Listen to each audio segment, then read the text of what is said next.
მე თქვენს კითხვაზე უპასუხებ პირდაპირ. მიუხედავად ჩემი პატივისცემისა, როგორც თქვენ თქვით გადაცემის მსვლელობისას, რომ ძალიან დიდ პატივისცემ სამართალდამცავებს, პოლიციას, თავად თქვენ ქალიშვილის ამოწყებასთან კავშირშია და ჩვენ აღარ არის, მაგრამ თუ აღარ არის უკაცრავად, ხო.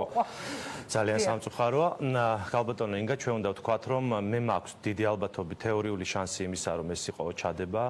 მე შემიძლია ჩემი ვერსიის დონეზე პირადად თქვა, იმიტომ რომ კერძო პირი რიგითი პოლიციელი ასეთ რისკზე ვერ წავიდოდა თუ ეს არ იქნებოდა დაშვებული ზემოდან და გეტყვით რატომ.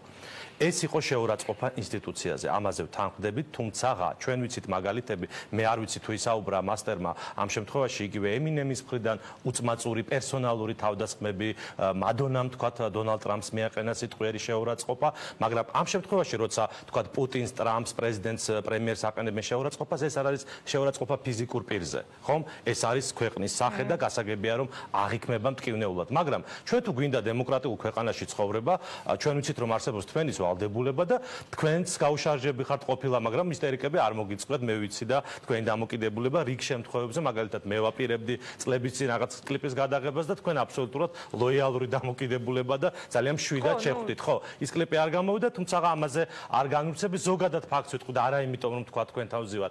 ბევრ თამქონია მე თქვა რეჟისორი ვარ პროფესიით, გადამიღია სტატუსი დამიწერია ხისტი და მე მაქვს განცდა, მიუხედავად იმისა, ხა ვიზუალურადაც არ მეტყობა რომ ნარკომომხმარებელი ვარ და სასაცილოდ არ ეყოფა თელ საქართველოს ზაზასვანაძე წამალი რო აღმოაჩნდეს, მაგრამ მაქვს მე ის განცდა რომ შეიძლება ხვალდაზე რაღაც არ მოეწონოთ და მეც აღმომაჩნდეს MDF-ი ან რაღაც უბედურება, არ ვიცი. გასაგებია. იაგოსთან გადავალ, მოდით შეკითხვით. იაგო, თქვენი დასკვნა ამ გადაცემას რას საკვირველია, მე არ გავაკეთებდი გირჩის გარეშე და გემრიელ ლუკმა